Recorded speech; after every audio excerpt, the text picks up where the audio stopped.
Hey everybody, it's Adrian and Jan. We're here with the community Pay It Forward for our veteran suicide awareness. Hey, babe. Babe. Yeah. Come here. What's this telling me here? Is it doing the Facebook thing again? It says we're having trouble streaming to Facebook. You know, the thing is I think right now with all the wind, I think that Facebook is really doing bad things. Post was created. So what do I do? What the hell do I do with this? Just delete all the Facebook things, and we'll try to play them later off of YouTube. Just delete the Facebook things. Here, let me go ahead and do that. Just remove. But yeah, okay. So Got it. Damn Facebook. I think it was only things that it's having a problem with. So, no, it's... Okay.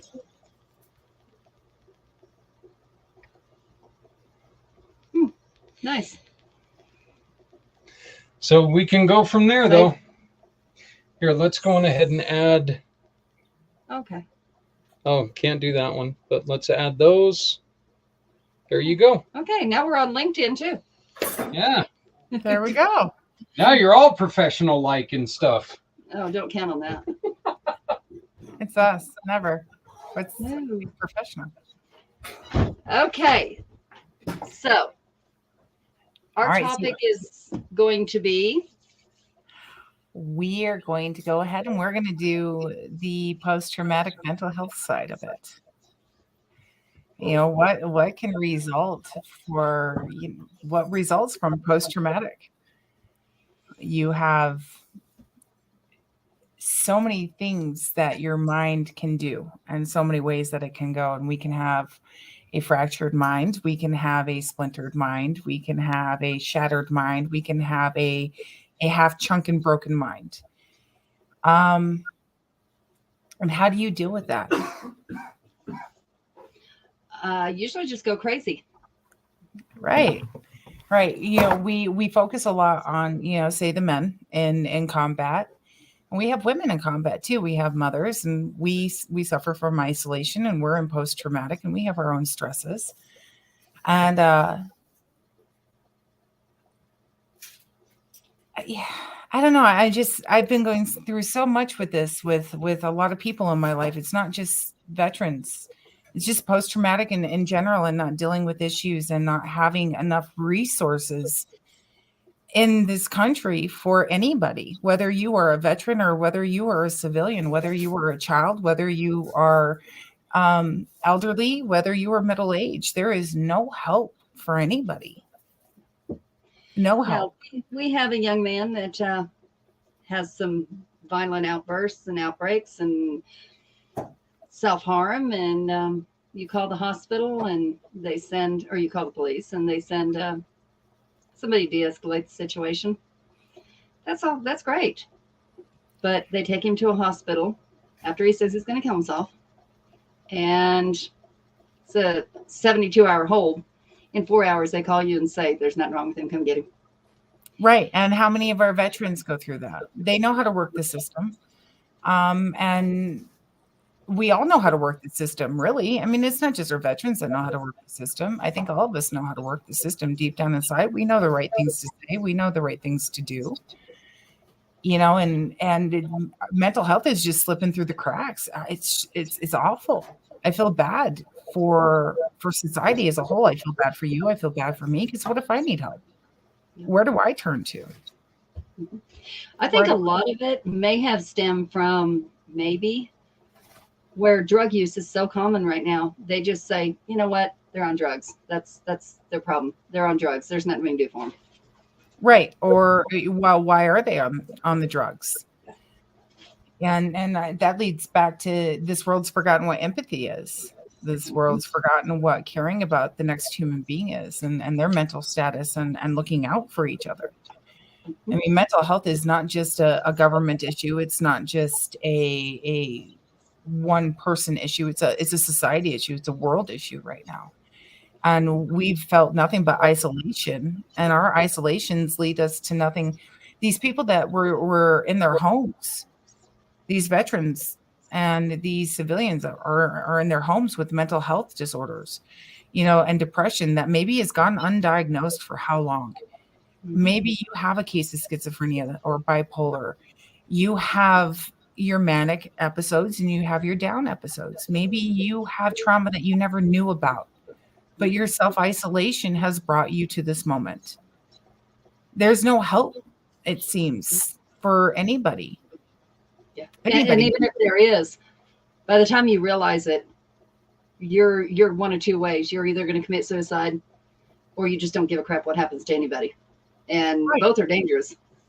Very, very. And it's a lack of, are we not teaching? What has changed? What has changed with society? Now, when I look at it, our suicide rates are going through the roof, just through the roof. It seems like there's no hope anywhere for anything. Everything is negative. Everything is just gray. Yeah. I don't know. Let's go back to way back when somebody had a mental issue or even retardation. They put them in the closet, or they would literally hide them away. They would. And on the other hand, though, back then, if you had a family member who was mentally ill, you could get help for them. Doctors would listen to family. They would take consideration. And they'd listen to the person that was living there. And as much as I love HIPAA and I agree with HIPAA, people think that they don't have the right to speak to their significant other's doctor. No, you do. You can speak to that doctor. You can pick up the phone. You can have a phone call with that nurse. You can pick up the phone and have a phone call with anyone you choose. They might not be able to respond to you, but you can always pick up the phone call and have a conversation with them. And that way you're letting people know that there's an issue with somebody that you love. We need to start reaching out to people and start reconnecting with each other in a positive light and saying, are you okay? We need to start reaching out and telling people, I'm proud of you. You know what? You've been through some crap. I'm proud of you. You're doing good. Is there anything I can help you with? Yeah. I see where you're struggling, but I see where you succeed. Yeah. That's something that doesn't happen. No. Not very often. No, and people need to realize that they're not alone, because a lot of us feel alone. We're so isolated into social media. We're so isolated into our phones. We're so isolated into whatever distracts us from the reality of what's going on, because there is nothing positive in this world. So we end up having to, what do? You just isolate yourself. Who wants to go out in public if everybody's nasty? Who wants to go out and deal with people when they're mean? We got to change our attitudes towards anybody and towards ourselves, especially. Yeah, I think if we started there, that might be a huge turnaround for everything. I would love to see some people pull together, and even if it's just opening up a church again and having counseling sessions and having veterans get together, having people with depression get together and talk. You need to not feel alone. You need to feel that it's okay to have these feelings. It's just not okay to stay there in those feelings. And we have tools to work out of these feelings. I wish more churches would open up their doors again. We need to. COVID shut down those doors, and those doors need to be opened again. We have so much drug addiction and people committing suicide slowly. Nobody talks about the slow suicide. Nobody talks about the drug use that's slowly killing the person, because they don't have the courage to just up and do it. And they don't realize what they're doing, but they're killing themselves. And they'll sit there and tell you, oh, I'll never kill myself. But they'll go out to the bar. They'll go do a whole bunch of drugs. They'll go drink and get drunk and then get behind the wheel of the car. No, you have a suicidal frame of mind. And that needs to be addressed. And that's where you need a friend to say, hey, dude, I know you're not okay. Let's go get help. Let's go to this counseling meeting. I know this group of people. And the VFW, the Legion, and the Auxiliary try so hard to create those groups for veterans. Yeah. And we need not only it for veterans, but we need it for the spouses too. Yeah. Yeah. Well, I mean, what about if it was a lot of veterans they're hard, and they're pretty well, their mind is in one place, and this is what I have to do. This is my job. This is what I have to do. Nothing else matters. Survival. And then when they get home, it's okay. So I'm still in this frame of mind, and it's not okay for me to go ask for help. But if it was more out there, everybody doing it, they'd feel better doing it. Right. Correct. And that's what I'm saying. I mean, if the doors were open and churches said, okay, we have on this day, we have veterans that need to go talk about something, and you have a buddy system, just like they do with AA, just like you do with your drug use, counseling meetings and stuff like that. We need more of that. We need more people knocking on the doors. And the wives and the children need support too.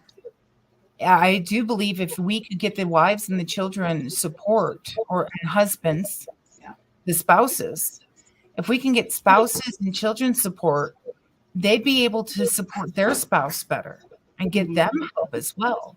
Because how many of them feel hopeless, and how many of them feel like they're barely holding on? When you have somebody that has post-traumatic, they are so used to living in a high adrenaline state that all they can do is create high adrenaline states, and they don't know how to function outside of that. We need better transition programs for some of these veterans coming through, and we need to look at their job qualifications or their job specs and what they did coming in and out of the military and what they actually went through in battle. I know that they have the whole, we hold you at the barracks and you have X amount of time, and we give you your mental health check, and then we ship you out the door. Yeah. Just like with law enforcement, there needs to be continuous mental health checks. We need more people in that profession. And I think we don't have people in that profession anymore because their hands are tied with everything. What are we supposed to do? I worked in that profession for how many years? It is so hard. It is so difficult. Yeah. When everybody says, you can't do this, you can't do this, you can't talk about this, you can't suggest this for him, you can't. Well, then what do you do? We were to the point, and this is about as raw as it gets. We're to the point where we told the professionals that were working with us, we're fucking done. There's nothing we can do. We are fucking done. Nobody's helping. Nobody's doing anything. So what else are we going to do at this point? And how guilty do you feel saying that? See, nobody talks about, okay, everybody goes, oh, that's such an awful thing to say. What got you to that point? Yeah, nobody helps. There's no help. I mean, there's only so much you can do as a human being. And then you live with the guilt of knowing that there's nothing that you can do. You have failed. You're not succeeding. And that guilt eats you alive. So what does that cause in you? A mental health problem. Yeah. And 8 calls to a psychiatrist, and they say, you know what, we'll get you in. We'll call you. No, they don't. And then when they make an appointment, you get there and they're like, your appointment's not. No, you didn't have an appointment. Excuse me? Here's the card. Yeah. No. I think also I will always be the one to support the BFW, the Legion, and the Auxiliary. These posts are shutting down. We need to start encouraging these guys to start joining these posts. They need to start going to Congress. They need to start doing their job and fighting for each other. They need to continue that brotherhood. They need to continue that family, that military bond. They need each other. And that's what they need to understand, is that they need each other. Because I'm not going to be able to understand what you went through. I can be empathetic and I can understand up to a point. I can rationalize it for you. I can do everything, but I wasn't there. I didn't experience it. And I'm sorry, I'm so limited. But if they had somebody that they can talk to that experienced it, I'm a mother who lost a child to suicide. Surely I can talk to you till I'm blue in the face. You'll never understand it until it happens to you, and hopefully it never happens to you. But until it happens, you don't understand it. There's no comprehending. No, that's like That's one of the worst things that I think, and that's just me. To say, I know what you went through. No, you don't. Even if it's the same exact thing. No, you don't. No. Because our minds are different. Our thoughts are different when it happens. Our the way of coping is different when it happens. So even if it was the same exact thing, no, you don't. I always say, I understand your point of view. I can definitely see that. I Yeah. went through something similar, and this is how I dealt with it. And I always point out similarities. Mhm. And then we talk about, well, you and I just did this on our trip, which was about mental health. Our Mhm. our whole road trip Mhm. was mental health, Mhm.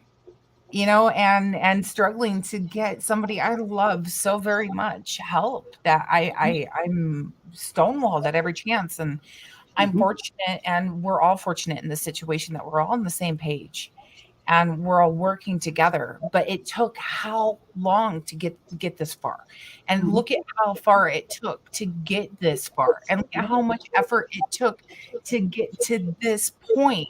And one person can't do it. No. We have how many people, Adrian, on this and working, and that's the thing, is people don't know how to do it anymore. People don't know how to get people true help anymore. And I think that there needs to be more wives and husbands that are spouses that join the FRG when your spouse is in. And you guys need to come up with programs like this. You need to come up with a support system. You guys need to teach each other, if this is what happens, this is how you write an affidavit, this is how you submit it to the court, this is what you submit to the doctors. This is people need to be taught, Mhm. And I especially think at the end of this, and law enforcement. I think we need to, with two different aspects of it, civilian life, as far as your friends, your things like that, and let's do this, the law part of it, what you would do, and then if it's a it doesn't even have to be a spouse, just a friend, somebody the steps, the people you can call, the things you can do, have that on a document. Step 1, 2, 3, 4, and even our numbers on there. I mean, I don't care. I agree. I agree 100%. We need to. There was this book, and I wish I could find it, and it was about Jeremy says hi. The hardest job in the military, the hardest MOS. Is that not of any of the service members, but of the one that stays home? And Mhm. the one that stays home needs to be better prepared, because they also need to understand that they married the military as well. There was a Or man today. I heard Zach say it. I didn't hear exactly what was going on, or exactly which person. I think I know who it was, but um, his saying, and I think you'd relate to this, is he said, "My wife has to come home. When I come home, she has to be prepared to meet a new husband every time I come home, because I'm never the same." And not that it's always a bad thing, just different. okay, and as the wife, who prepares me? Yeah. Who gives me these things? Yeah, sure, we have a checklist in the FRG, and we have our buddy systems and things like that. Yeah. We need to do a better job after you get out. I have my military sisters. I don't know Mhm. where I would be for the past 20 some years without them. Those girls are my solid, they're my rock, and I have lost a few of them, and it's broken my heart. And it kills me. But you know what? I can still remember the day that their kids were born. I can still tell the Mhm. stories. I can still walk them through everything. I know what their mother was like. She was my military sister, and we were a family. And you need to keep those bonds, because shit happens. Oh, yeah. Yeah. And Jeremy, he just made a comment. He said, "It's extremely hard to ask for help. Even when I was fresh out of the hospital, I only asked for help one time when I needed a ride, outside of asking for therapy and medicines." And he did. We had to, you remember that? We had to push him. It's like, what? you know, and That's we the did have, support system. one girl that was able to be there quite often, which I'm very thankful for her.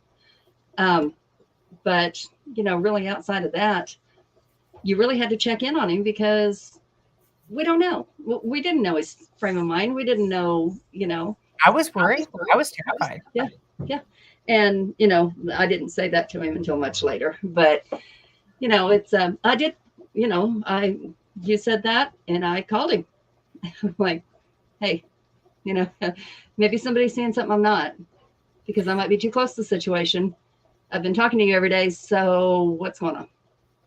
Yeah, because I mean, literally, the people that are closest don't see it, and I know why we don't see it. Is because we've learned to adapt to it. Mm-hmm. So it's always good. That's why going to an outside counseling group or going out and meeting with friends in a positive environment. Go play golf. Go play putt-putt golf. Go be a kid.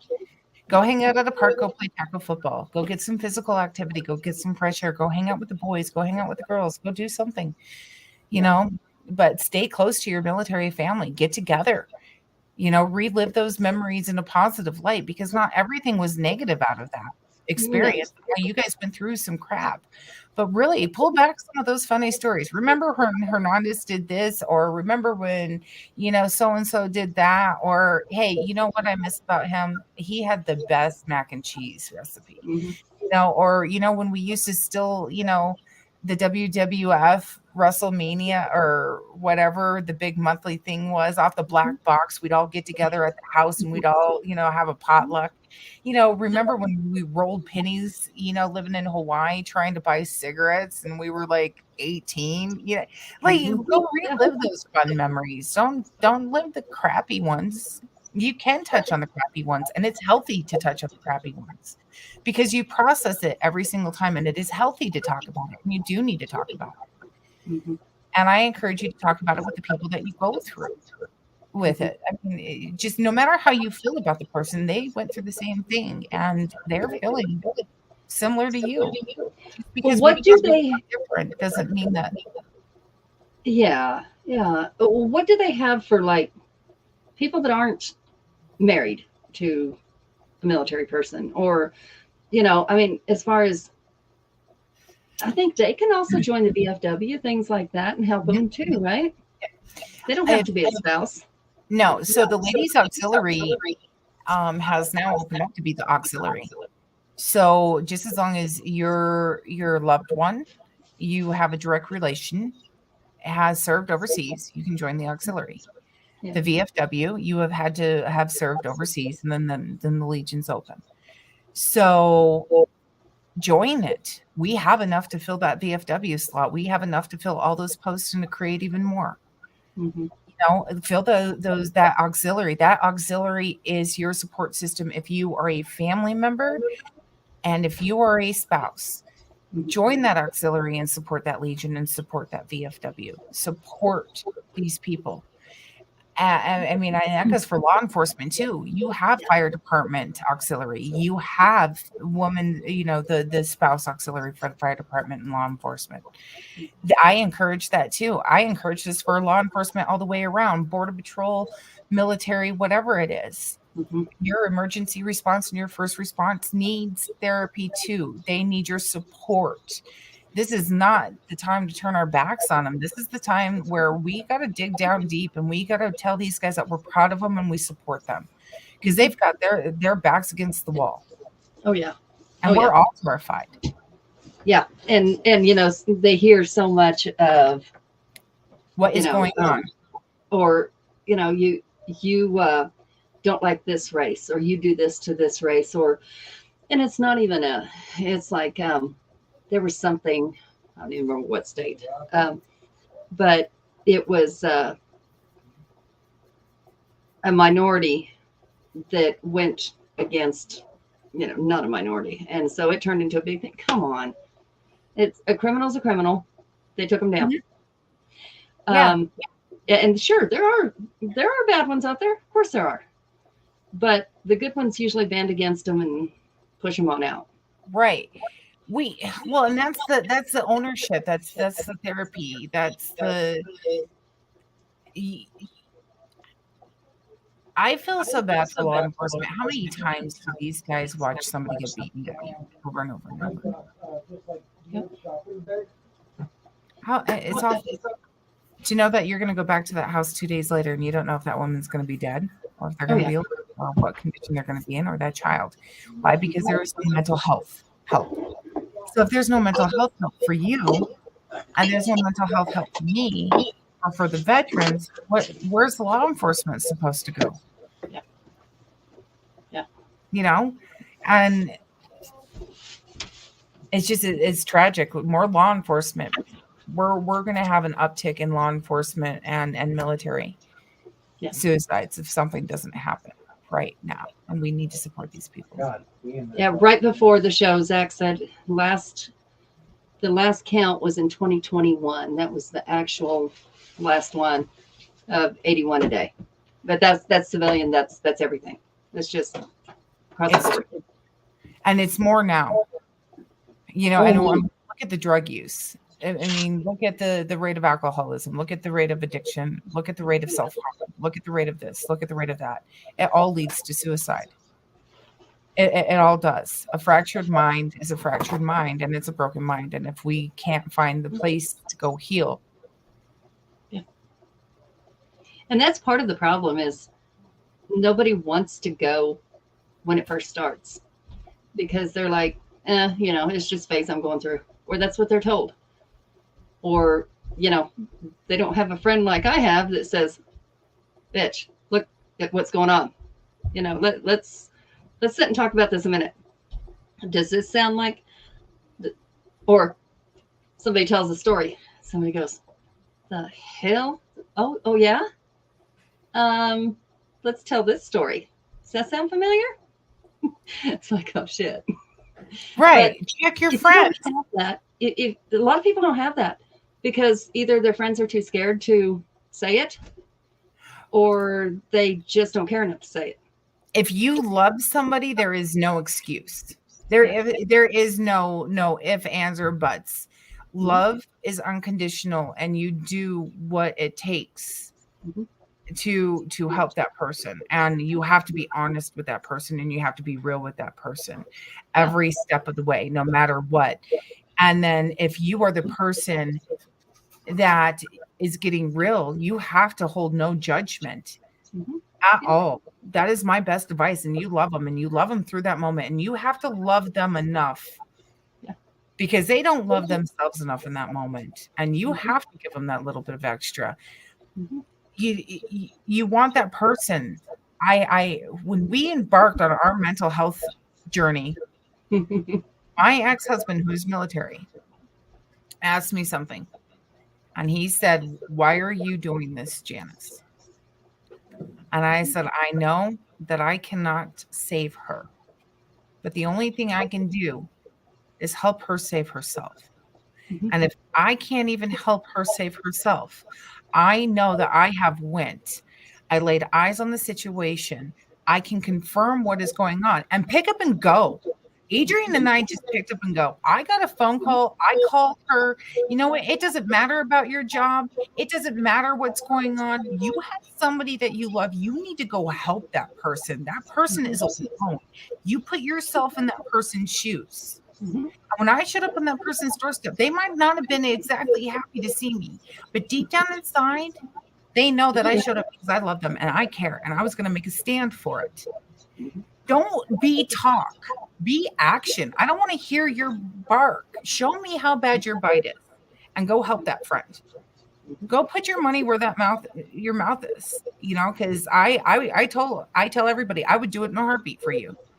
Absolutely. I love you enough that I would put my life on pause to go help you save yourself. Absolutely. You know, my children will understand that I will be back. My significant other understands I will be back.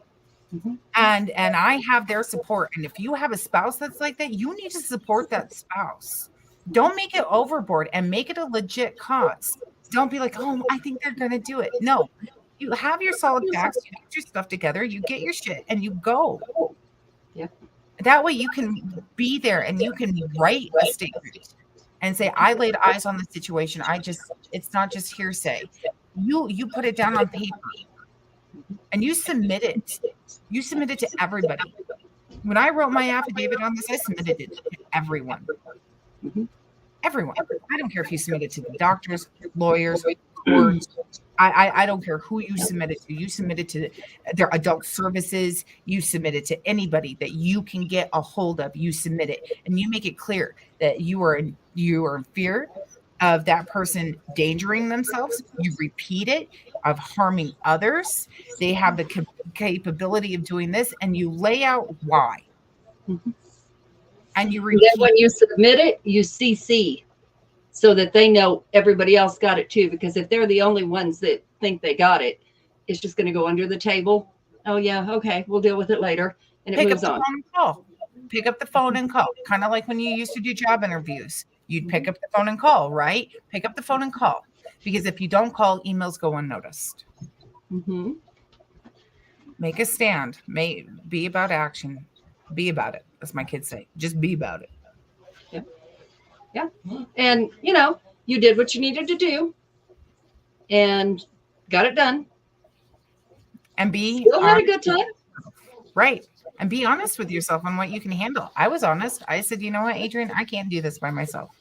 Yep. I literally cannot. I know that I am going to break, and I am going to need my best friend by my side to let me know that I am doing okay, because I am honest with myself. So if you're going to do something like this, make sure you have a support system for yourself in place. Mm-hmm. And make sure that you're honest with yourself on what you can and cannot handle, and do everything with love. Don't ever do anything out of spite, nothing. And realize that the person that you are helping and that has the mental health problem and that is suicidal or is in a psychosis, which is so much danger. So many veterans go into a psychosis. It's unbelievable. Geez, Louise, just understand that they're still human and they don't understand what's going on, and they're scared too. Mm-hmm. And they're trapped somewhere inside of that mind and they can't get out, and they need help. And they're not going to welcome it with open arms, guaranteed. No, they're going to fight every step of the way, because the only thing that they are is a dog backed into a corner. Mm-hmm. So you don't go up to a dog backed into the corner and shove your face right into its face. It's going to bite your face off. You approach it slowly and you work your way into it, and you just continuously let that person know how much you love them and how proud you are of them, and remind yourself of it every day too. Tell yourself, good job, But because your mental health matters too. let's think about how many people actually have a friend like that. There's not many. There really is not, because we're going to say 40 something.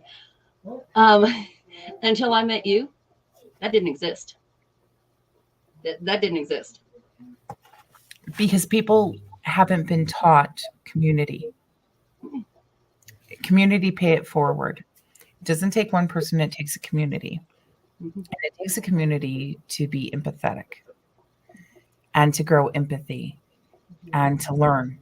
And I had the benefit of learning what a true friend was. I watched true friends from an older generation. I learned from an older generation on how you should be towards other people. And I learned empathy. And empathy is huge. And I learned community, and I learned what paying it forward truly was. And I watched farmers and ranchers and my military friends, and we always did that.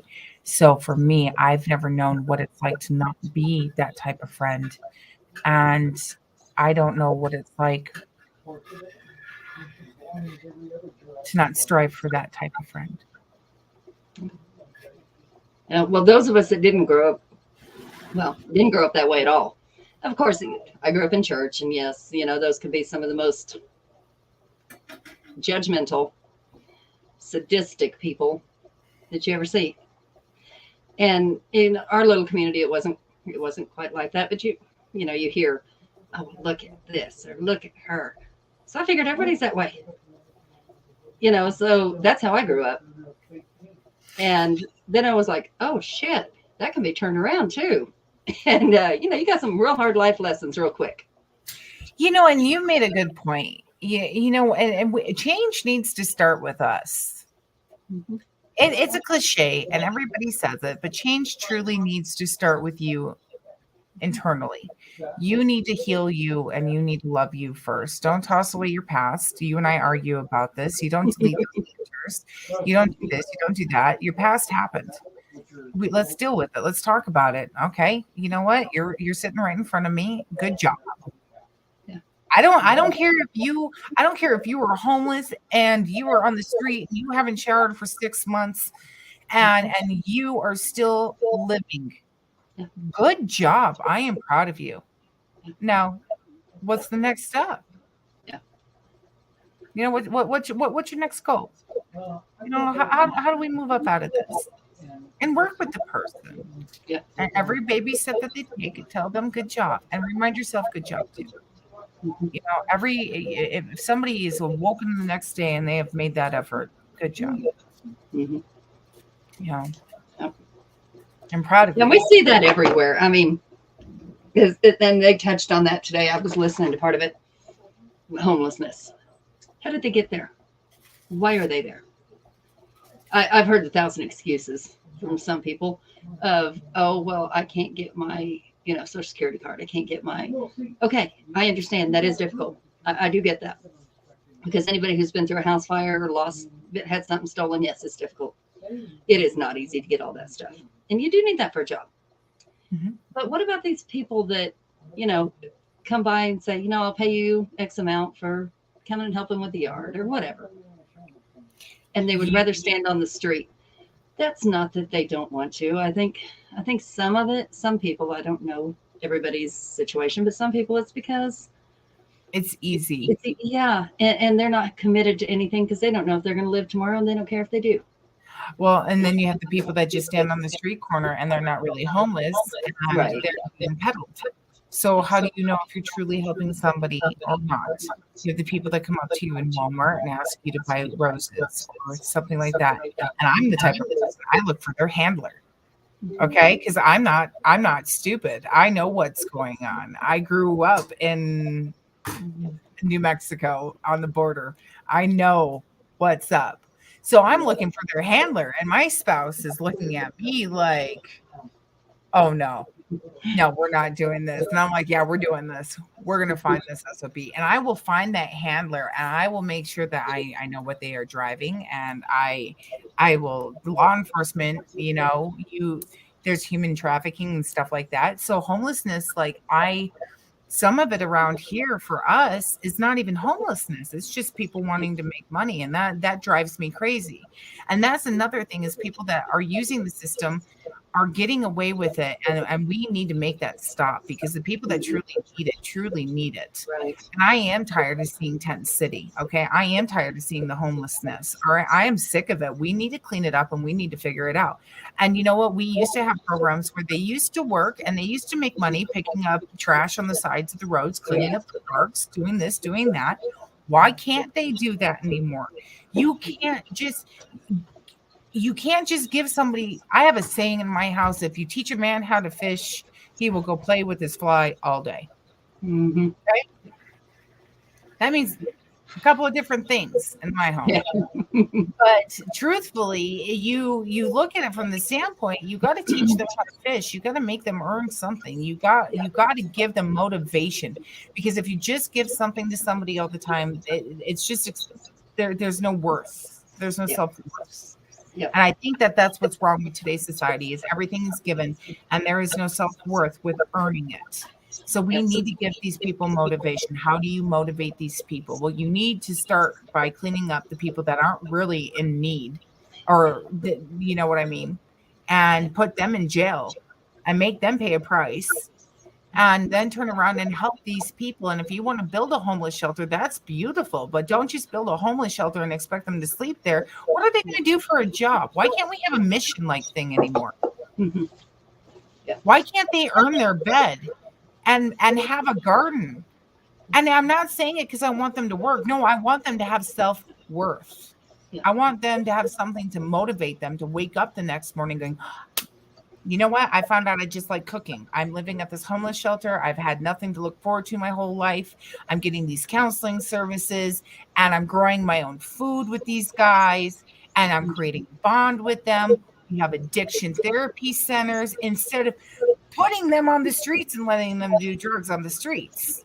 Mm-hmm. When did that become acceptable? And I am calling that out because that is part of our mental health crisis. How many of those are veterans? You know, that makes me sick. Yeah. You know? And And- it's acceptable. Drug Right. use is not acceptable that way. I'm sorry. If you want to be a drug addict, go to your own home. Yeah. Don't go on the street corner and do it. And then when you lose everything, you know, we need a place for them to go. Yeah. We need a center for them, a mission-like center. Right. Right. And not jail. A mission. Okay. So that being said, so where do we start? What do we do? Call your Congress. Throw this idea out there. Open this up. See if we can't find it. I worked at King Veterans Home, which is one of our largest veterans homes That in the was nation. beautiful. And That you've was got beautiful. there's 3 miles of underground tunnels. We have 99.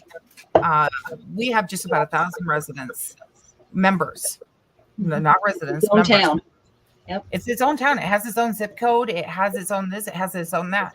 The one benefit that Keene has, because it is in Wisconsin, is it has a homeless shelter attached to it that has services attached to it. Mhm. Our veterans don't go without in Wisconsin. Mhm. We have a place for them. Right. You know, we need more places like that, and not Right. just for veterans. So hit your Congress, hit your VFW. You know, go hit up your churches. You know, I know we talk a lot of crap about churches, but you know what? It may be the change. Yeah. You don't like the way that church is being ran? You know what? You go in there with your little light and you let it shine. What do I tell Evelina all the time? That song. This little light of mine, I'm going to let it shine because nobody's going to dim this. And you go in there with a positive attitude, and you go in there and you do everything with love. And go create a plan. You want to get together with me? Hit me up on Facebook. I'll help you. I'll give you some ideas. I don't have enough time to do all of these, but I will be more than willing to throw my support behind anybody who is willing to start a mission for homelessness, and a true mission. Yeah. You know, same with foster kids. Same with all these kids up on the street. You know what? Get these teenagers up off the street. How many of these are kids? How many of these people are sex trafficked? How many human traffickers are coming through and picking up these people, these women that are homeless? Yeah. And promising them a different life. We have an immigration problem in this country, and people don't understand that it's going to lead to more mental health. It's going to lead to more human trafficking. It's going to lead to more suicide. It's going to lead to more drug use. And then these veterans especially are going, what did we fight for? Yeah, exactly. I know that's when they look at this world right now, they have to be disgusted. I know they are. I hear it. What did we fight for? What is this going to? I lost my best friend for this. You know, like, are you serious? Yeah, and now we're in the crisis that we're in right now. Financially, the world is in its crisis, and these guys are just sitting here going, I just want peace. Yeah. And they deserve it. We all do. Yeah. We really do. Okay, so let's see what your idea would be on this. You've already seen the park behind the house. It's full of homeless. Now, granted, they do once a week if it's not inconveniently cold, which that's when they need it the most, but they'll cook for them. Okay, great. They'll bring them meals out here and cook for them. What else can we do for them? They're in our backyard, literally. Go out there and talk. What do I do with you? I probably should not approach them that way for a while. I'm serious though. What do I do with you? But See, talking to them. But what? Ask them. Have a real conversation with them. They are real human beings.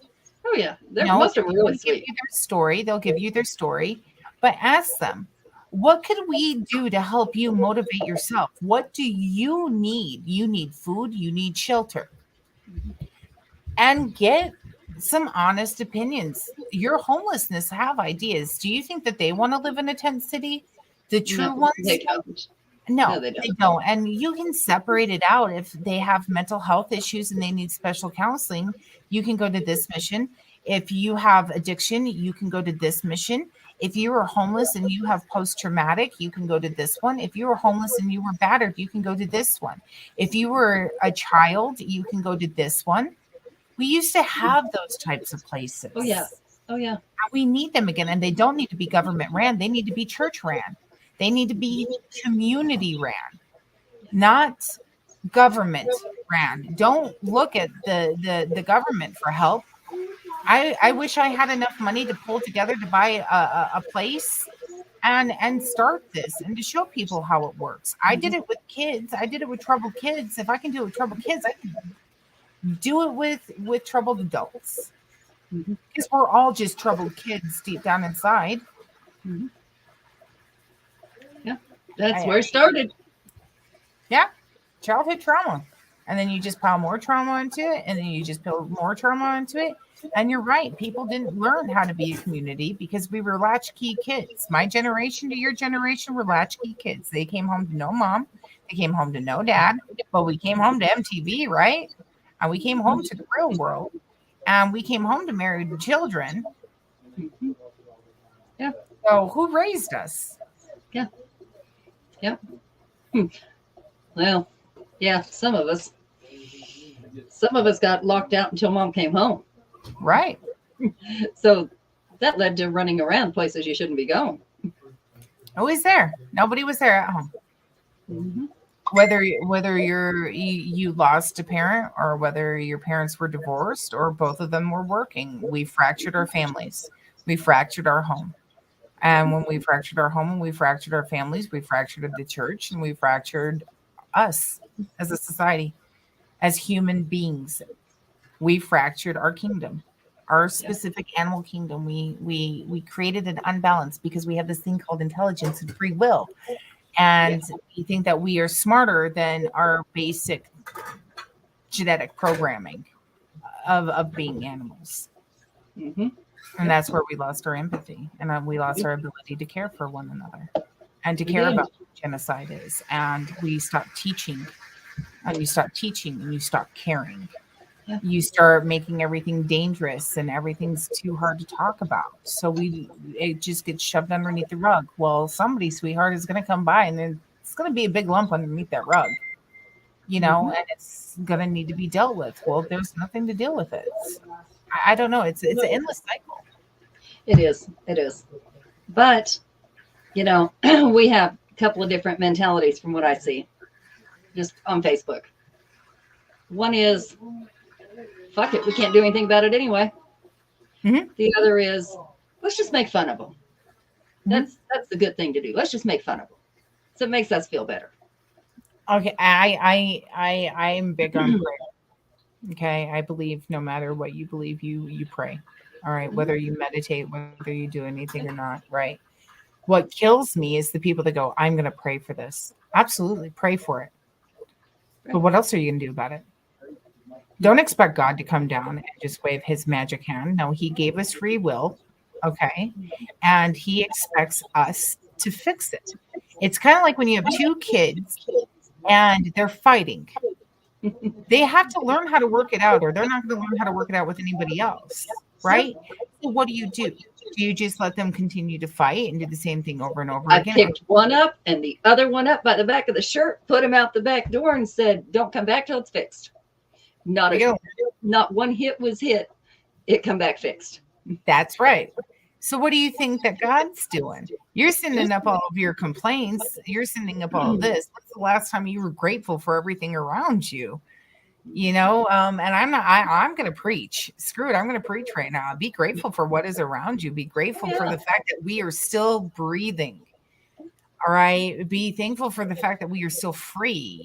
Be thankful for now. You got to make the change yourself. Yeah. You really have to make the change yourself. You have to change you. You want to make a difference, change you. And if everybody just changed themselves, then the world would make a change all at once. It's as simple as that. It's the easiest. We have 4 minutes. So this is our second year doing this. first year was kind of a trial run, and okay, you had a year to think about it. All right. Now we've been through it recently. Okay. And I'm going through it now. Right. I'm going through it to where it's not just the one that I went to back home for, Right. but I'm literally living through it with my own personal experience. And with somebody that he's committing suicide slowly. And unfortunately, he's tuned everybody out. He shut everybody down. And there's literally nothing that we can do about it.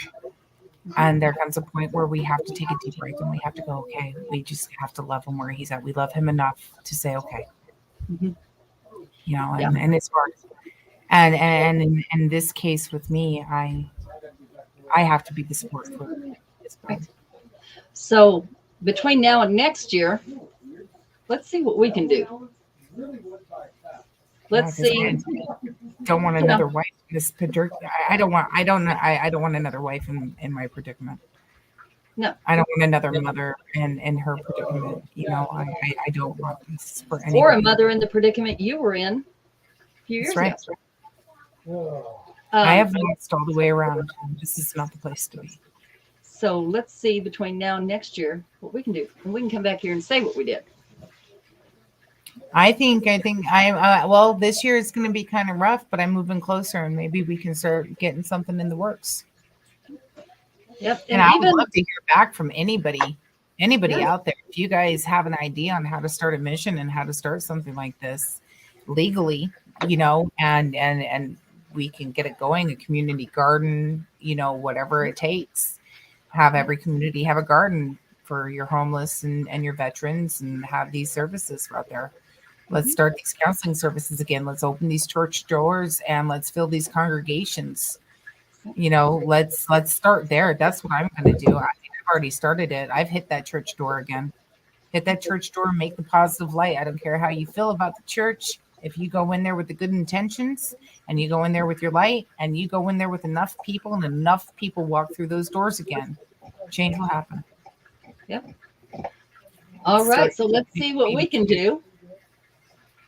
And I love everybody. I'm proud of you guys. Thank you, dear. Thank you, dear, for all you guys did, giving me that hour break.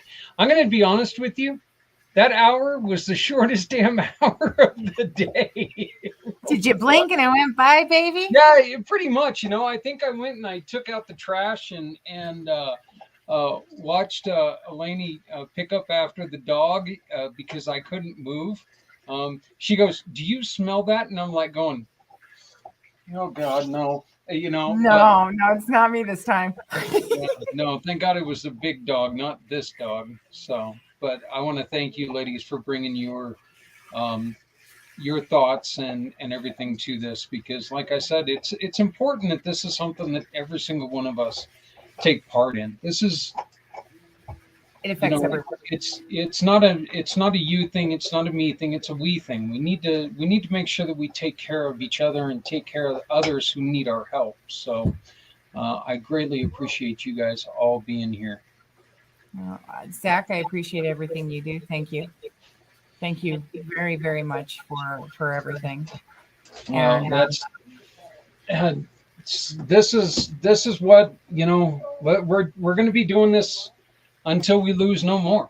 I mean, it's not enough, but it's what we've got, and maybe this can be, who knows, if enough of us get together. And let's be honest, this is better than it was last year. Every year, we're in 2 years, and it's moving along quick. It's moving along great. So.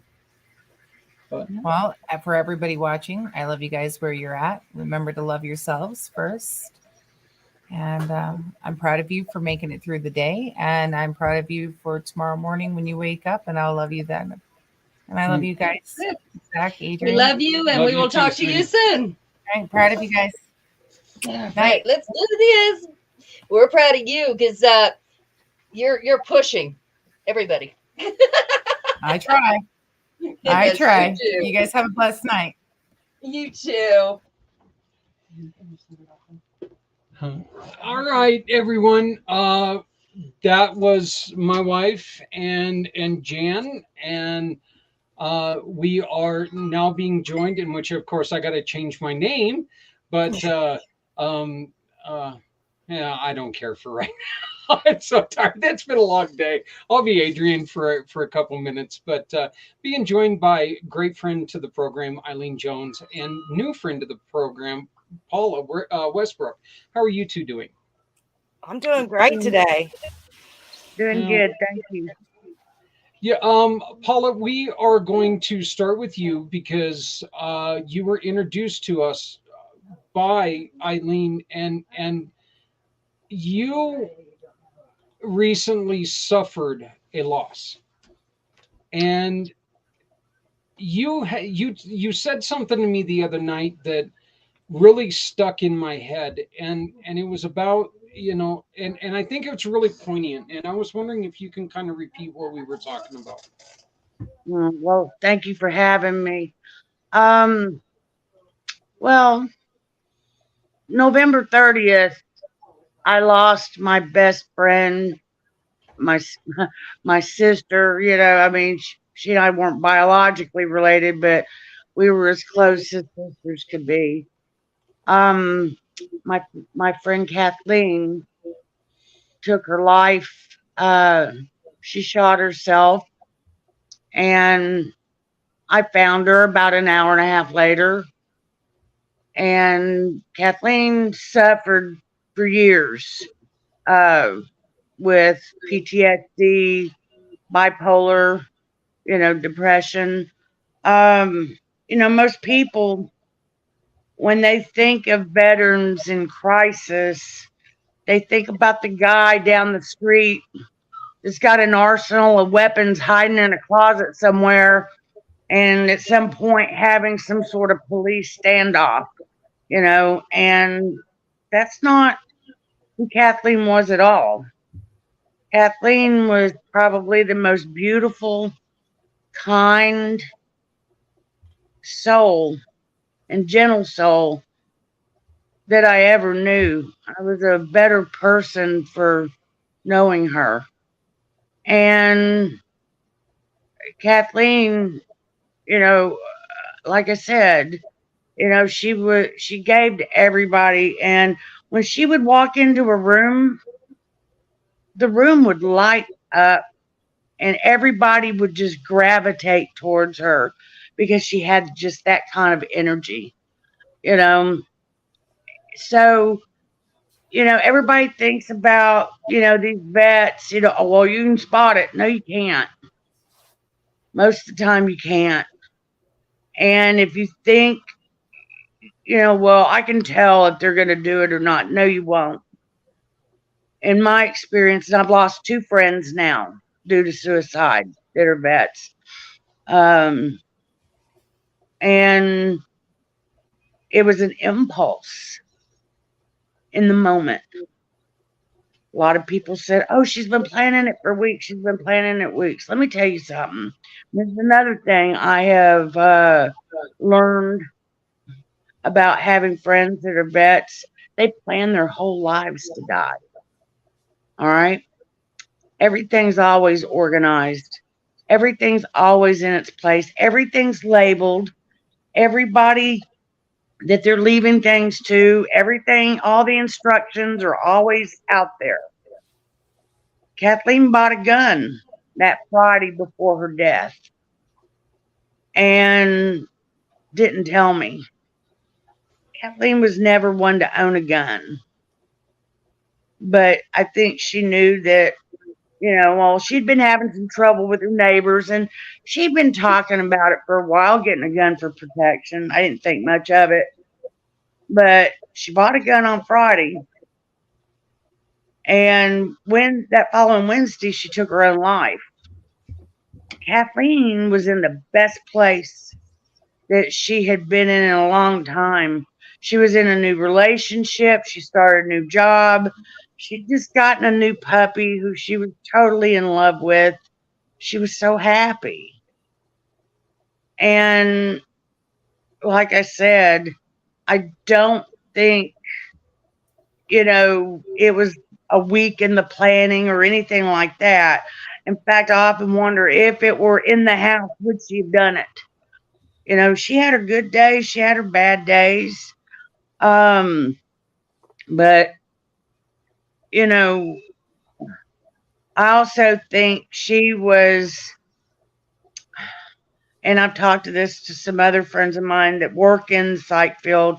We feel like she was in a psychosis leading up to that for about that 48 hours leading up to her death because things didn't make sense. Things that she told people, things that she did.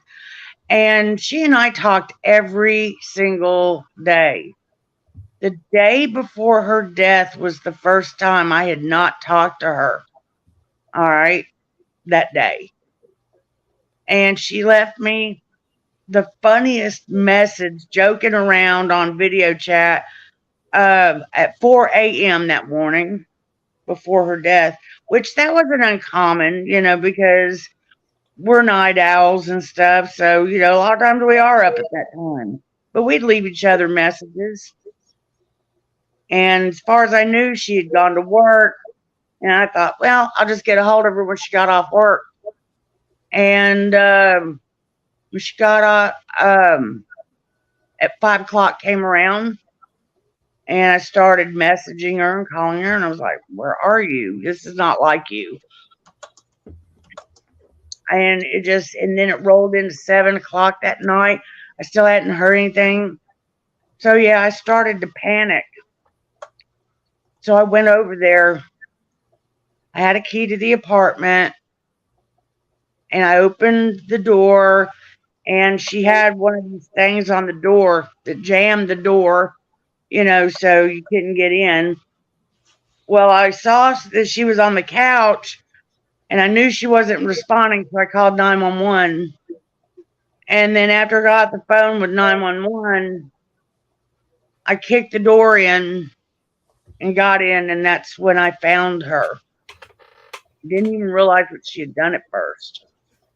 And I ran up to her and looked in her eyes, and that's when I knew she was gone. And then, because the lighting was dim, and I looked down, and there was the gun in her lap. I had saved Kathleen about 9 months before that. She had OD'd, and I found her, and I got her up on her feet, eating, drinking coffee, everything else. I didn't know what she had taken. I didn't know that she had OD'd until she told me the next morning. I was up with that girl all night and didn't let her go to sleep.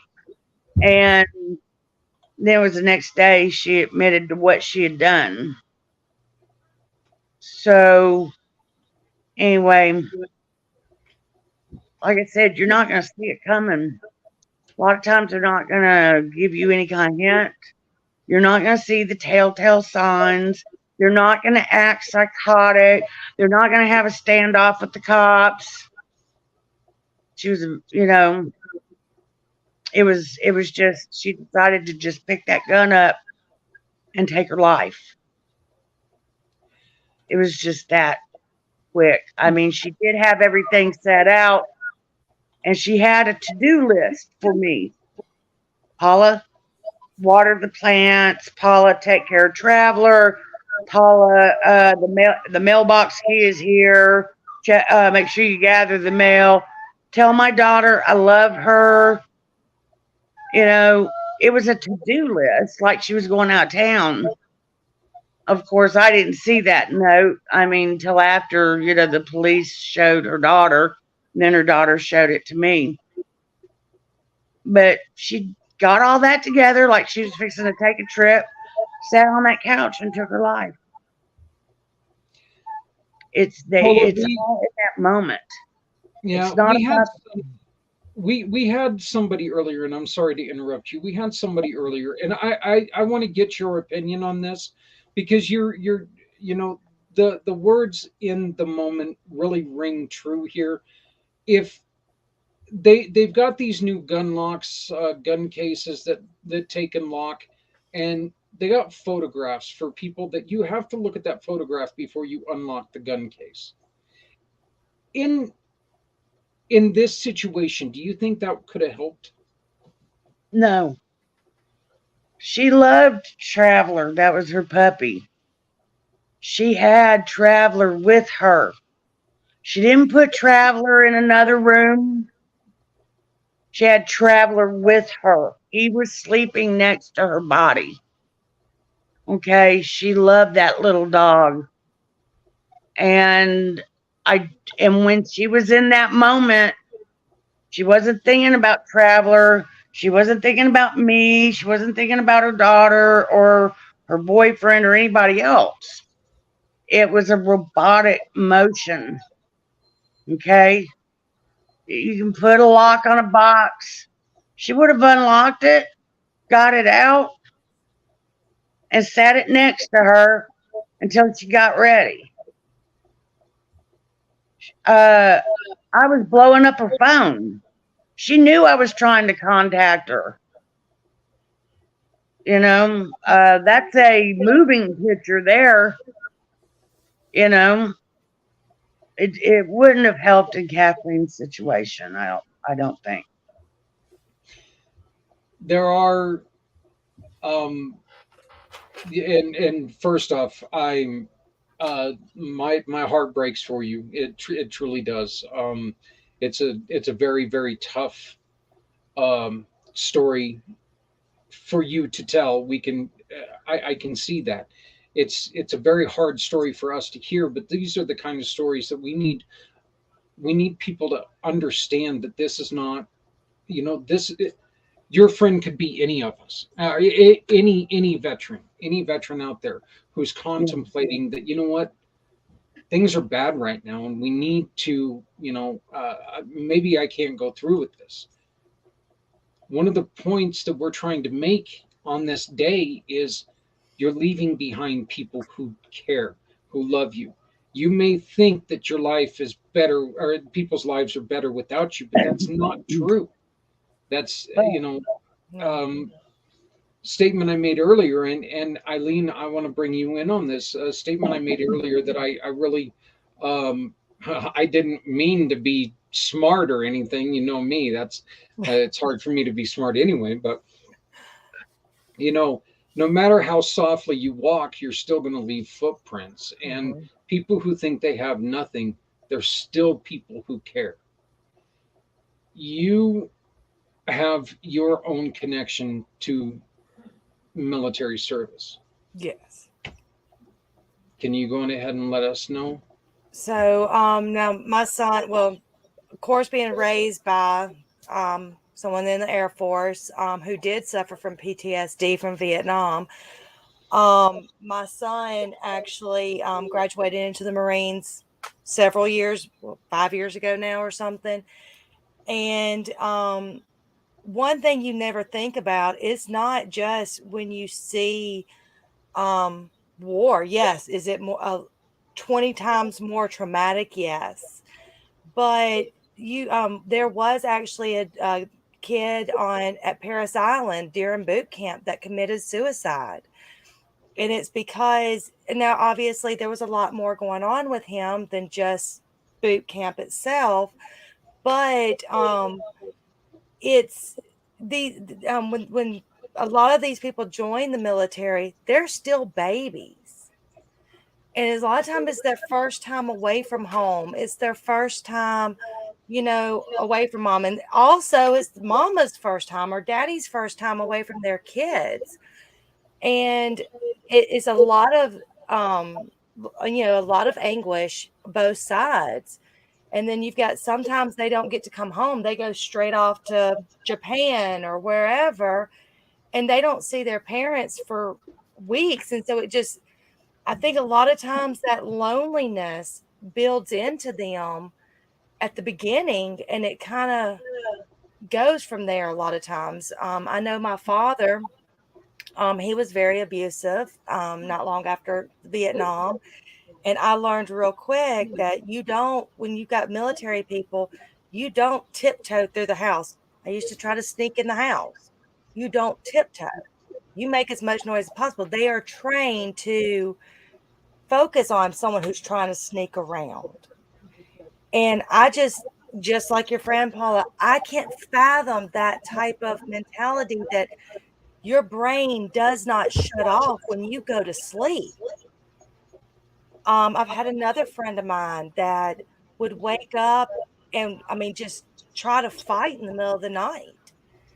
And it was all because he was going back to, those times. That's a lot to put in anybody's head. I mean, from literally from training into obviously, if you saw stuff you didn't need to see.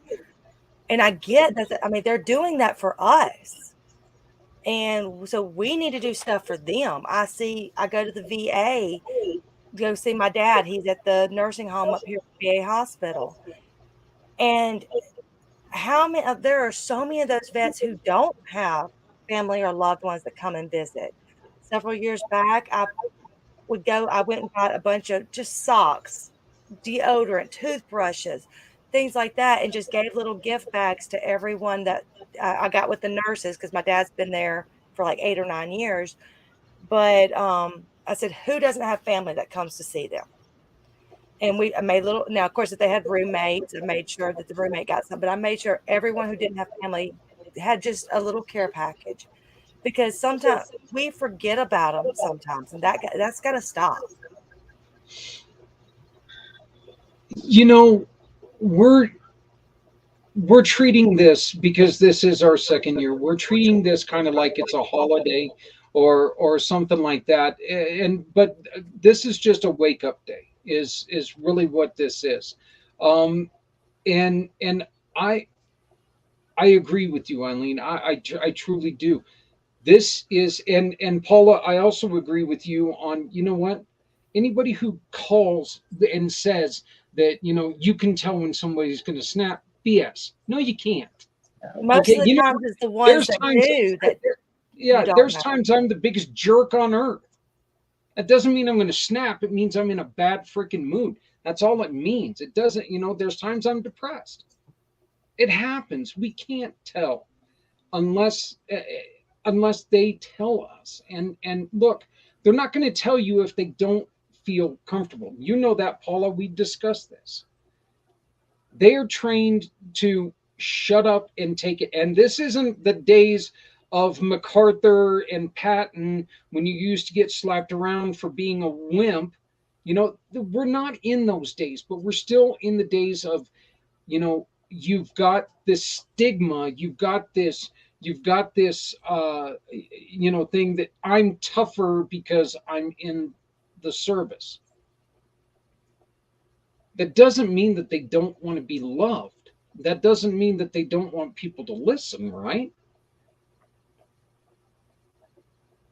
They got to know how they have to have, even if it's just one person in this whole world that they can trust, whether or not it's a fellow soldier or just a best friend or somebody, okay? And the knee-jerk reaction when they start talking about things, that hey, you need to talk to your mental health professional. The first thing people want to do is go check you in at the VA. I'm going to tell you something. All right. My friend begged me not to take her to the VA. Begged me, do not, and she couldn't tell her psych professional what was going on. She told me more than she told the psych professional. Unfortunately, I don't have that kind of training, but I was what she had.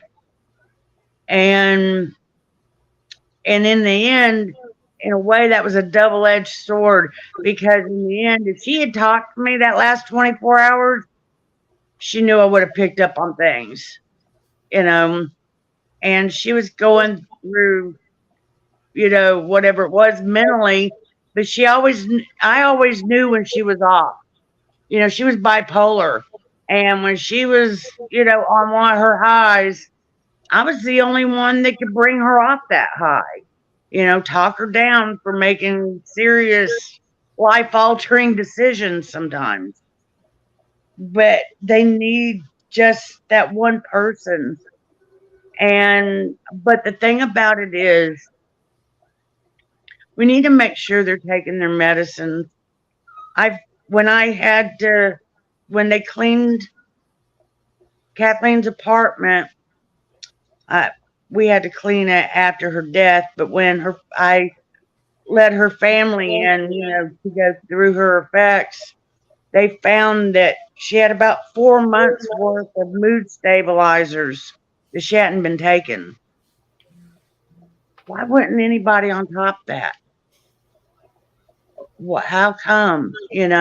When she stayed here with me, she stayed here at my house for a month and a half after the first time she tried to commit suicide, and I found her. I was right there every day watching her take her meds. What are you going to do when they do get their own place and they're on their own? There's nobody there that's making sure they're taking their meds. I don't know what the answer is, but we got to figure it out to make sure that they are taking their medication. You know, It um, is really hard though to micromanage an adult, and it is. but I completely agree with you. I mean, I don't know how. Obviously, I don't know how your friend would have taken like a gentle nudge every night. Hey, did you take your meds? I know how most adults would take it. It's like going, Christ, this is the only reason why you're calling me. It's like, why don't you go and bug somebody else for a night? Leave me alone, and it would get to be an annoyance. No, It has to be the right person. Yeah. now, You Paula, know, I want to say something based on something you said. You said that you didn't have the training and all like the psychologist did or psychiatrist, whichever. And but you had something that that person did not. You cared and you had the heart. Hmm. And that sometimes is what you need more than someone to talk to. yeah, they need to feel safe with you. And she felt safe with me. She opened up to me about things she had never told anyone, her family, even her mental health professional. I heard some horrific stories of things that she went through. I think because she and I have had some similar traumas, I opened up about some of my stuff to her and she'd open up to me. It was kind of a back and forth type of thing. They got to have that person that they can Mhm. trust and identify with. And it's not going to be your kid or it's not going to be your spouse. You don't know who it's going to be. But when you find that person that they can connect with, please let that person do what they need to do to help. You know, let's put your pride aside because I know as a husband or a wife, you feel like, well, damn, why can't they confide in me? I'm their husband, I'm their wife, but da da da. Because you It's gotta not be about they that, feel I think sometimes they feel like they gotta be that strong person, right? and they don't. I mean, like Zach was saying, yes, they are sent through all this training to, basically dehumanize them and to bring them back up to be a unit, but you're still a person. You still got Right. the feelings, you've still got all that, and you know I think that's part of the problem. I mean, it's part now, and don't get me wrong, I do feel that some of the training and all this is definitely necessary because it does protect when you're off. And again, thank you whoever has been in the military, thank you, whether you've seen service or, I mean, seen stuff or not. I mean, just the idea that you could mean something. Well, they train them and they give them all the same basic training. Okay, they Hmm. don't give you unique training for this. That comes after.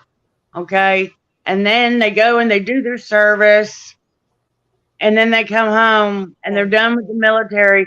But the problem is somebody doesn't go in, nobody can go in and turn that switch off. It's like Right. you said, it's forever. It becomes who they are. And that's what people need to understand. And You the, know, one of the worst feelings is, I mean, Paula, I hope I never know what you have gone through. Yeah. But I do know from friends and all, the worst feeling in the world is knowing that they did just have that nightmare and or whatever, and you want to be there and you want to be like, hey, talk to me, let me try to help you, but honestly, you can't erase that from their mind, and that's the only thing that can help them. right. And, you know, I lost what I was going to say, but Well, I Paula, know what Paula, you look, mean, by that. But the thing well, about it is, I'm sorry, but let me finish this while I still got yeah, it in my head. That person, whoever they are, you got to check in with your buddy every day, because one day we didn't connect. I didn't talk to her anymore after that, but she knew that I would have picked up on things, and I knew something was wrong. I just got there a little too late. Check on your buddies. I'm going to ask you a question, Paula, and I mean absolutely no insensitivity with this. How much of this do you take on yourself? I don't blame myself for the act. I have constantly and every single day, especially at night, I remember that night. I replayed in my head over and over again. Like, damn, if I would have done this a little earlier, or if I would have had the first time I had that notion to go, instead of taking a shower, or instead of changing clothes, or instead of waiting for my husband to get home, I should have just gone. Because I found out when I found her, it was only about an hour and a half after she killed herself. And I started having that thought about 5:30. I found her at 8 o'clock that night. We I could changed clothes. I ate. I waited for my husband to get home to let him know I'm gonna go over and check on Kathleen. coulda, woulda, shoulda of ourselves Yeah, to the end of all day. day long. Yeah, and it's just like, and damn, why didn't you tell me you bought that gun on Friday? You tell me everything, and it seemed like after the fact, everybody in the world knew about it but me. What the hell? I've gone through every emotion you can go through: the sadness, the loneliness, the depression, the anger. I go through it every day still. I have good days, I have bad days. But let me tell you something. Every night I go to bed when it gets quiet and I'm laying in the dark, I see that night over and over again. And I talk to her. I'm a paranormal investigator besides, So But it's that. I totally believe in life after death. I talk to her because I know she can hear me. I've got her little dog. I took her dog home with me that night. I've still got Traveler. And I look at him and I tell her, my God, girl, how he was there with you. What that little dog saw you do. And I look at him, he's grown so much, and I tell her about him. It's every day. Well, Paula, the reason I'm asking this is because I know that I know you're going to be going through a journey of your own. To get over it is not even going to happen. That's never going to happen. But Mm-mm. trying to find ways to cope with this is something that you know uh, I'm not a magic man, I'm not any of those other things, but I do want to let you know, Paula, that anything that we can do to help you If there's anything that we can do to try to find someone for you to talk to, I encourage you to please contact us, because we do know people who are there to talk to people because you were there for her. And Eileen said it. And it's hard to hear, I think, sometimes. But and you said it yourself. She couldn't talk to you because she knew you would have stopped it. And I think she knew that you loved her enough that you would have been there. And I want to make sure that you understand that if there's anything that we can do to get somebody for you to talk to, please, please, please reach out. I appreciate it. I just want to make, I just don't want it to happen to anybody else. You know, I just don't want anybody else to go through this. And let me tell you, when you take your life, I know when you're in that moment, you're not thinking about what happens afterwards. Mm-hmm. Okay. And this is brutal, but it's got to be said. My friend had no family in town locally. I did not have the money to call a service to go in and clean up after her suicide. Myself and three of my friends, we went in there, we cleaned that apartment. She would have never thought about that, I'm sure. That's just one of the first things that has to be done. You got to clean up the scene.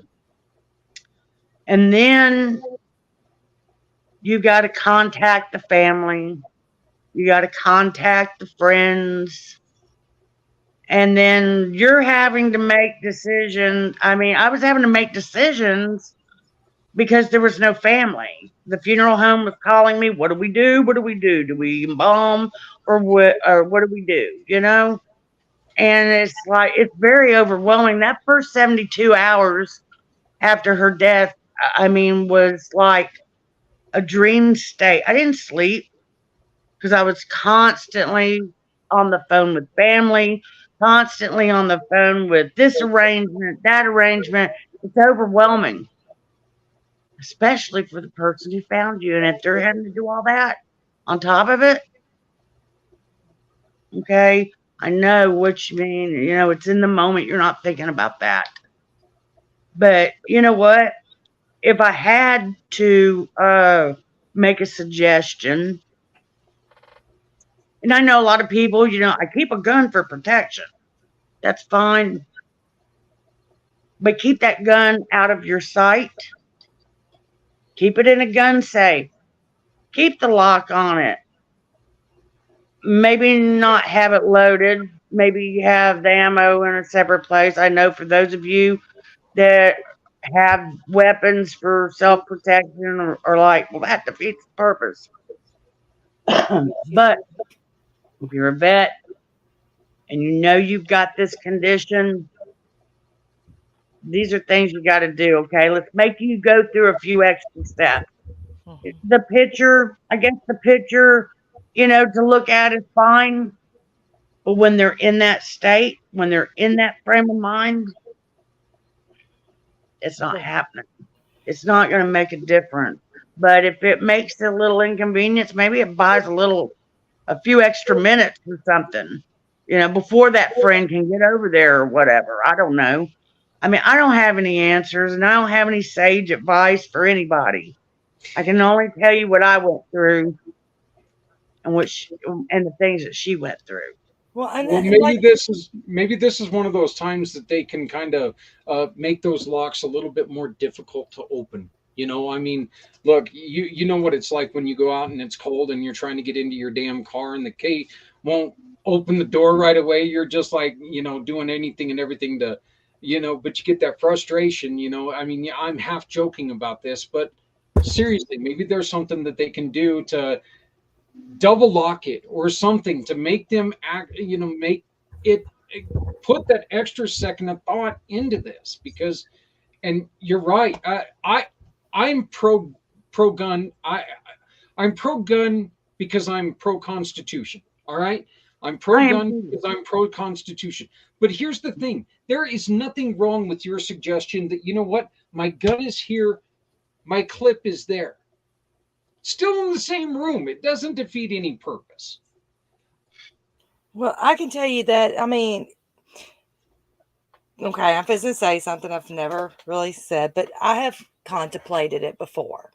Mhm. And no, now I will say the one thing that did stop me because I thought, I mean, it was like I had lost something that was very important to me, and I just thought there was no tomorrow without that person. And so I'm sitting there, and the one thing that stopped me was, like Paula said, who would find me?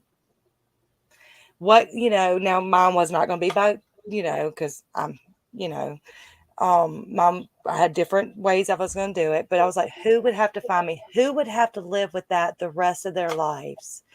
And that's actually the moment that stopped me. But I'm going to tell you right now, a picture wouldn't have. It wouldn't have, because that might not have been the person, maybe if you do a picture, it's who would be the first person to find you. But it could be that, that you'd have to make sure, and who's going to think about changing that photo a lot, because what if that person is kind of the reason you're doing that?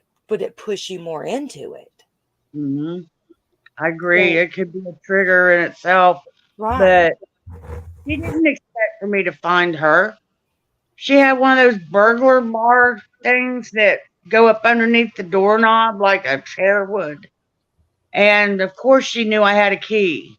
She didn't think I could get in. Of course, adrenaline kicks in and you start kicking the door down, you know, and I was, you know, I Well, think, I think she thought that it would be EMTs or police that would find her because I couldn't get in. So I called 911, seeing you know. I'm in the apartment business, and I've gotten those wellness checks before. And I went in one time, and it dawned on me, oh my gosh, there's a reason they're sending me to do a wellness check, because this was a younger kid. And I was like, what if I would have walked in at that moment and put myself in a bad situation? But then I got to thinking about it. And I've only seen a couple of dead bodies in my life, but one too many that I never want to do that to my staff. So we don't do wellness checks anymore. You want a wellness check done, because I have to look out for myself, and I do have Yeah. to look out for my staff. You call the police department, and I will let them do a wellness check all day long. I will not do it. Right. And you're putting yourself at risk too, because if they are in a psychosis state Mhm. and they are in that act, who's to say they wouldn't turn around and use the weapon on you? That's You know, what I thought about with that kid you 20 don't know. years ago. I was like, oh my gosh, what could I have walked in on? So And Eileen, this question is: has your son approached you about any issues that he's had or any friends that he's been concerned about? Has your son ever talked to you and said, Mom, I got a buddy, I don't know what the hell to do about this? Has there ever been that situation?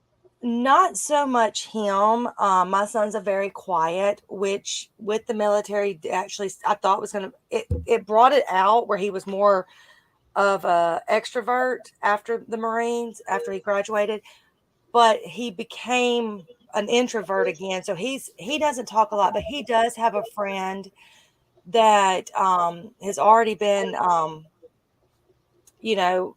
discharged due to mental. And I do worry about him periodically, but just because a lot of the people, one of my son's friends, which is one of my good friends' son, he was actually in Paris Island when that kid did kill himself. But I'm in a lot of the mom groups.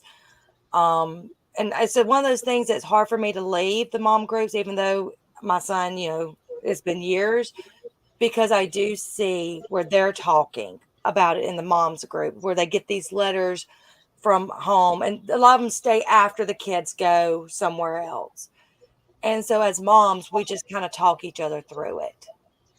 and try to figure there's out what to do for their kid. I don't think that there's any reason to leave these moms groups, because you know what? There's no time limit on when something can trigger in a head. Right. Um, the Kathleen had been out of the military for over 10 years yeah, when she and was I've got I was doing a little bit of studying. I had to have somebody teach me how to read, Eileen, but I was doing a little bit of studying, Hey, and I've got some. you got to be proud of me. This is probably the longest I have ever been serious because it's Yeah, serious subject. well, I am, and it's it's really hard to joke about this, but it's also kind of one of those things that you got to throw something in there every once in a while, because this is something that can really bring you down. But just as an example, okay, the for people, or for all veterans ages 18 to 34, the first leading cause of death is accidents or unintentional injuries, and this is 18 to 34. Second is suicide. Okay, the second, which is 35 to 44, again, accidents or unintentional injuries and suicide. And that's people getting up into the age of 44 years old. 45 to 54, suicide is still, at 54 years old, still the fourth leading cause of suicide. So I don't think, Eileen, you should leave these moms groups, because you know what? This isn't, God forbid something ever happens to especially your son, but anybody's son, okay? But the truth is that, you know what, you all can be there for each other, and I think that that's something right here that you brought Paula to us, and Paula's told an amazing story. Um, Paula, your strength is still um Yes, Jeremy's Paula's here. amazing. Yeah, Jeremy's here. But Paula, your strength is something to be admired, because you went through something that could really devastate someone, and your story, I hope, sticks with people to where they can not be afraid to ask these questions. That, you know what, yeah, maybe it's going to make you feel like an asshole to ask a friend a question, but would you rather feel like an asshole or go to a funeral? well, it's just like I used to tell her all the time, you know me, I'm going to ask you the hard questions, Mm-hmm. but I can do that because I'm your best friend. And I got that right. And hey, she asked me a few hard questions too. And, back when you were talking about, the little steps we can do to prevent this type of thing.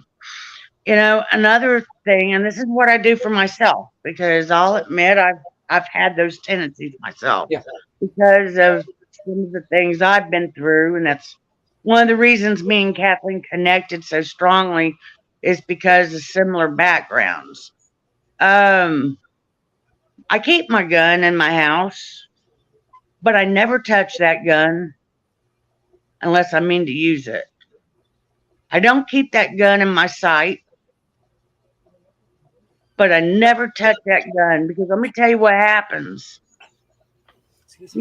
You're holding that gun, you might be cleaning that gun, you load that gun, you're handling that gun, and that little demon pops up and says, just do it quick. It's done. Just do it. And that's how you get sucked into that moment.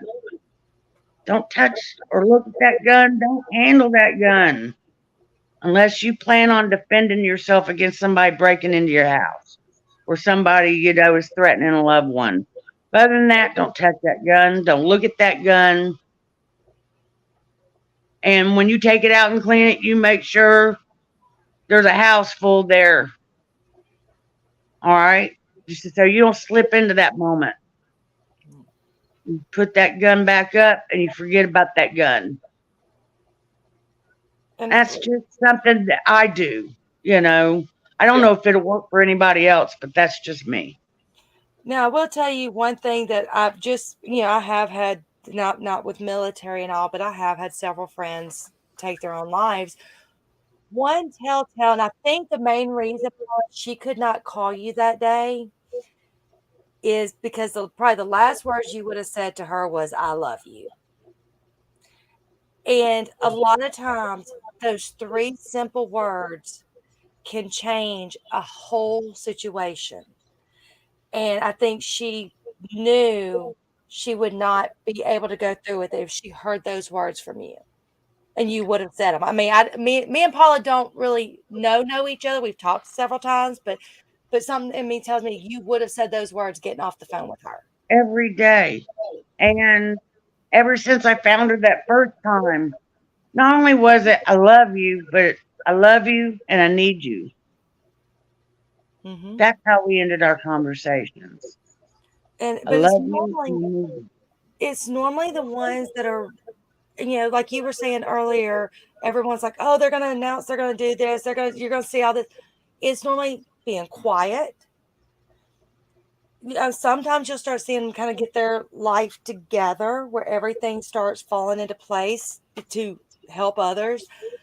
It's the little signs. Sometimes it's the overly laughing, trying to be silly, just trying to pull themselves out of that moment. Mhm. So, and I know I'm a goofball, and a lot of people, some people know I do suffer from depression and panic attacks and all that. But one of my defenses is laughter. It's being silly. And when you see someone that's, and I don't know about her, but when you see someone that is overly silly, that is one sign to kind of, I mean, you got your comedians, yes, Mhm. but dig deeper sometimes with those people because that might be a little telltale that something is going on because it might be a defense mechanism to try to overcome what they're really feeling inside. Robin Williams is a good example, Mm-hmm. you know. And hey, that's enough. I'm sorry. He wanted to make an appearance. Right. Yeah. And I have, but and you know, the other one of the other big things is that you can always watch and see if somebody is starting to give away their most valuable possessions to family members, because bingo, that is a huge bingo. one.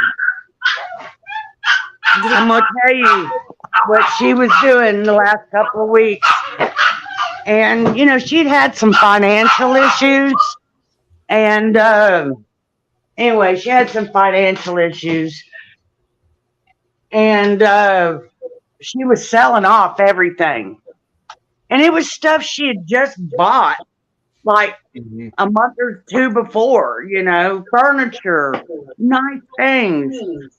She sold off gifts that people gave her, She was in a manic high, selling off all this stuff. And another thing I noticed too, when she'd get in a manic state, if she was mad about something or mad at somebody, she'd become very overly aggressive towards it. And that wasn't her. She was a very quiet uh, individual, but so funny. I mean, she had the driest sense of humor. But and if you didn't know her, you just didn't get it. But yeah, she started selling stuff off. I mean, everything. That apartment, all it had was a bed, and then she had a single bed in there in the living room, and that was it. That was all the furniture she had. She had sold off more than I had even realized. She usually came over here, and it wasn't often I was over there too much. And I realized that, and she started pawning her jewelry and all this stuff. I knew she was having money issues. So I chalked it up to that. But it's funny you say that they start giving stuff away. She did that, but like I said, it all goes back to, I don't think it was planned. I think this was a very spontaneous thing to a point. I mean, I think that day was a whole day of leading up to it. But Now, did she but go to work that day? Because you said, no, okay. Because I said you said it no, could have happened late in the day. So I didn't know she had gone to work that day. no. As a matter of fact, she had called in and told them she was bleeding from her ear. She had a tumor in her ear, and every time that tumor would grow some, it would make her ear bleed. And anyway, she hadn't had a problem with it, for a while. But she sent her boss a picture of her ear bleeding, and when her boss showed me the picture, it was a picture that had been taken like a year ago. Oh, man. The day before, check this out. This is even weirder. The day before, while she was at work, this is like her second day on the job, she gets a phone call. She's talking to somebody on the phone, but they were under the impression it was the manager of the apartment. She told her boss that her apartment had been broken into and that management had her dog. She stayed at work. I would have been the first person she'd called because I could get there before she could, for one thing. And another thing, your apartment just got broken into and you're not going to go home. Yeah. It's strange behavior. That's why I said I would say that 48 hours leading up into it, there was some kind of psychosis going on. Something was going on. And I thought, well, she's busy with her new job. She had a new boyfriend, so she was talking to him all the time. So we didn't talk as much that 48 hours as we normally did, which was every day. Just strange behaviors, but like I said, you're not going to see it. This is stuff that was in retrospect, you know, and it wasn't until I started talking to everybody and comparing notes and comparing what she did and what she said, and well, it was just, it was a strange 48 hours leading up into it. It really was. Well, ladies, I want to thank you both. Eileen, thank you for the introduction. Paula, thank you for your story. Eileen, thank you for sharing with us everything. These are the kind of stories that really, really do matter because they do make people think a little bit.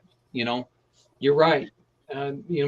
Maybe now somebody is going to sit there and go, who is going to find me? Who is going to clean this up? Who's going to be the one that has to deal with the aftermath? Is that what we want them to have to think about? No. But if it saves their life, If it stops it. if it Yeah. stops, by God, whatever. I don't, that is perfectly fine with me. Jeremy's popping in real quick and Oh, no. to close it. Yep. Jeremy's popping in to close us out. But Jeremy, what did you think about everything that you just heard? That was a hard story to hear, to be honest. Definitely wasn't expecting that, but I can also relate to you in a way because I too have lost two friends to suicide. One of them was one of my best friends that I bowled with all over the country for 20 years. And he was one of the very happiest go lucky kind of person you would ever know. There was never ever any kind of sign with him. I know you guys are talking about signs, what to look for, what to listen for. There was never anything like that for him. And it just one day, boom, he did it. I got a message that night. His family, his cousin was his roommate. Nobody knew anything was ever wrong with him. Well, again, what we've heard this, just like last year, what we've heard is invaluable because we've heard great things from people. We've heard very, very hard stories. The truth is that we're hearing things that hopefully are going to help us be brave enough to approach somebody and say, okay, look, I've noticed something. Is something going on? You say no, I'm going to back off. All right. But we're not going to back off. All right. Look, the thing is, we need to make sure that we're there. We need to make sure, like you said, we've got to be vigilant when it comes to this.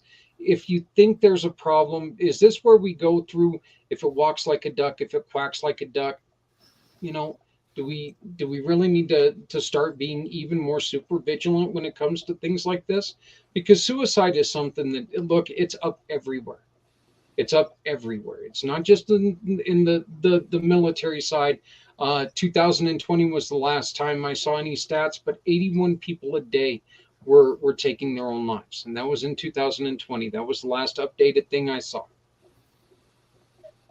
This is something that we've really, really got to pay attention as a society, because look, lives sometimes, and I think everybody on this group here can agree with me.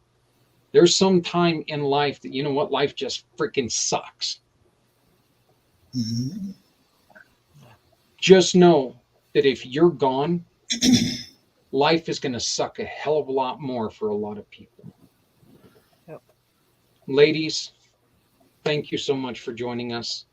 Paula, please, if you need any help, if you need somebody to talk to, reach out. Let us try to help you out. Eileen, as always, thank you. Love y'all. And thank you for participating in this. Jeremy, and thank you for everything that you've done, brother. Thank you for allowing us again to come on and kidnap your stations. Even though our Facebooks are not working right now. I still don't get that. I don't know what's going on there either, but you know what? And I even tested it too. Yeah. You know what? We'll just keep doing what we're doing, and we'll just keep sharing it from YouTube, I guess. But And I want to say something to Paula. Yes, please. You are a strong woman, because absolutely. I mean, yes, I'm just going to leave it there. You're a strong woman. I don't have a choice. I got too many that count on me, and I don't know. I just, like I said, it's hard to put one foot in front of the other some days, but you got to. You got to reach down deep and find it. Again, thank you all three. This was a hard hour. This really was. This was a hard hour because the stories were real. The stories, their stories have been real all day, but this is something that this is going to leave a lasting impression, and I thank you all. So I want to thank y'all, because this is more therapeutic for me than you know, just talking about it. And thank you, Eileen, for reaching out to me and bringing me with everyone here. Problem. Thank you. No problem. Well, again, Paula, if you need help, please reach out. We're here for you. Okay. Thank you. We are about ready to go on to the 10th segment, which means one thing. We're on the 10th segment and not the 12th. I love y'all. Good night. I've still got a ways to go, but we will be right back. Just find us. Just look above. Thank you.